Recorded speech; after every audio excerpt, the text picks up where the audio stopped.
What is up guys, Stark here. I am back for day 13 of the 25 Days of Fate, and in today's video I'm going to be taking a look at my favorite Noble Phantasms currently available in the game. So Noble Phantasms are a really big part of characters. It's their special attack, and they all have their own little mini animations, but some are just a little bit better than others. You know, some of them are just a little flash and then they're done. Some of them are just a big blast and that's it. So I just went ahead and picked my favorite Noble Phantasms. Now, originally I had the list at 25, I did cut it down to 15, but because I already picked out the other 10, I'm just going to go ahead and show them in this video, but I'm not really going to talk about them. So I'm just going to go ahead and show those videos, and then I will see you guys in a little bit once those videos have played through.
Alright, so I'm back, and there you go. Those were the 25 through 16 of my favorite Noble Phantasms currently available. Now, I say that because there are so many better Noble Phantasm animations in the Japanese version. Some of the ones we currently have been updated to some really bad ones to some really good ones. Like Atalanta, for example, her old Noble Phantasm is not very good, but her new one is actually one of my favorites in general overall. But there's just so many Noble Phantasms I like, I had to just limit it to global for this version. And then I'll make another video after we get more servants and we get some of the cooler Noble Phantasms, and then, you know, we'll see how many of these actually stay in the list. But for now, we're going to go ahead and show off number 15. I'm going to show the Noble Phantasm, and then it'll rerun in the background while I talk about why I like it. So here we go with number 15. You know, I really like this character in general. He has my favorite voice actor. So obviously I had to include him on the list somehow, but he does have a really cool Noble Phantasm to begin with. So as I said previously, I really like this character's design for whatever reason. I really don't know. I mean, it's just another saber. But this one's really cool. She has the dual-wielding lightsaber, swords-ish things. And I really love the sound effects it gives off as well as the animation it gives. So for 13 we have Enkidu, and I really love the way that they take the golden chains and fly up as high as they can into space. Since they are a weapon from God, it's really cool that they go really high up in the air, kind of like a little bit of symbolism, and then all the chains rain down on the enemy, doing some destructive damage. It's really cool. I really like this animation. Moving on to 12, and we have Gorgon. I know I'm not a huge fan of her character, but her noble phantasm is something else. She summons this weird tree thing that shoots a massive beam, or a Sero if you know what Bleach is. That's the only thing I could think of when I see that. And Bleach is an awesome anime, so it makes the list. At number 11 we have the Summer Kiyohime, and her original version is pretty cool with the Spirit Dragon, but this one is just pretty awesome and pretty brutal. She summons the thing and then lights it on fire and stabs it and then lights it on fire again, and it's just a really brutal noble phantasm.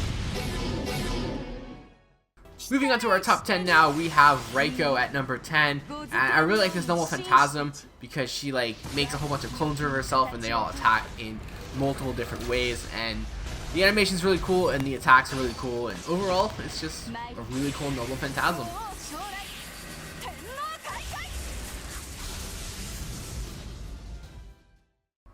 Moving into the number 9 spot, we have the original Emiya, and this was one of the highlights of me getting into Fate when he does the initial Unlimited Bladeworks chant, and this has one of my favorite, OSTs from Fate, and the animation's cool and it's a whole bunch of nostalgia for me, so I love it.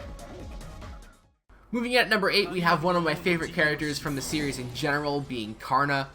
I wasn't big on this character until the anime came out, but this guy is a beast, and his noble phantasm is really cool as well. You know, reflecting his fire and sun powers, and it's one of those ones, like, it doesn't do a whole lot, it's not super flashy and anything like that, but to me, because I like Karna so much, I love the noble phantasm.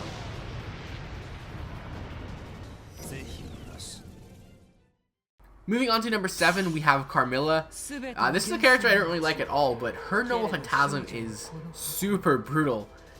You know, she summons the Phantom Maiden, and there's just blood everywhere, and it just pours out, and then you can just hear the effects of her sucking the blood when she's done.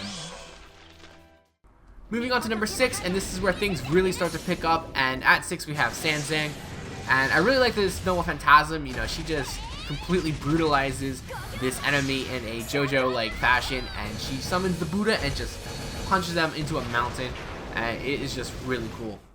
Moving into the number 5 spot, we have the heavenly goddess Ishtar. I like this noble phantasm because she just basically just eats a planet and shoots it at an enemy, and it causes a ton of damage. And I don't know what else to say. She can just feed planets to her enemies, and that is pretty awesome.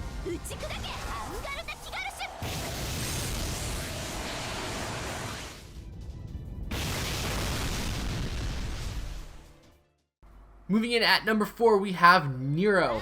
This is one of the cooler, like, visual noble phantasms where she summons the cathedral theater thing that she's in, and overall it's just a really good looking noble phantasm. This one and the bride version as well are both fantastic.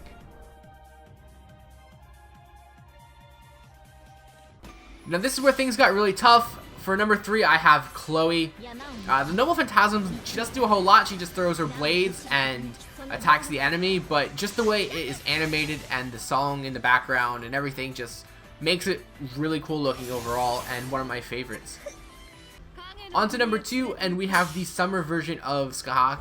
I don't really like her normal noble phantasm animation, but this one is so cool. She kicks her lance and just like shoots down at the enemy at like the speed of light or whatever, and it just like pierces through dimensions and multiplies and just rains down on the enemies. And moving on to number 1 is going to be Iskandar. This guy is awesome. I loved him in the anime, and I'm really glad that his noble phantasm is this. Not that it would be anything else, but he summons them over to his own war battleground and just rains down on the enemy with his horde and thousands of soldiers at his disposal. This isn't even like the current version of his noble phantasm. There is a newer version of it, and that's even cooler. So we'll see. I don't know. I've always loved this. This is one of the coolest things I've ever seen in the anime, and I'm really glad that the Noble Phantasm for this character reflected that, and it is my favorite Noble Phantasm currently available in Fate Grand. So thanks for watching, guys. I know this is kind of a little bit of a shorter video, but the Noble Phantasms aren't that long, so really nothing I can do about that. That's why I tried to include a few more to make it a little bit longer for you guys. But let me know in the comments what you guys' favorite Noble Phantasms are. Did I miss one? You know, maybe I overlooked one that's your favorite. So let me know in the comments below. And as always, check the links in the description for my Twitter, Twitch, Patreon, and Discord. And as always, through the month of December, you can check out that link for the Fate Grand Order giveaway for your chance to win some quartz.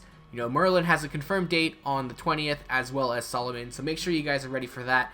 And I will definitely be pulling on the 20th for Merlin as well. But potentially live streaming it. It depends on if I'm working or not. I'm not entirely sure. But yeah, guys, thanks for watching, and I'll see you guys next time.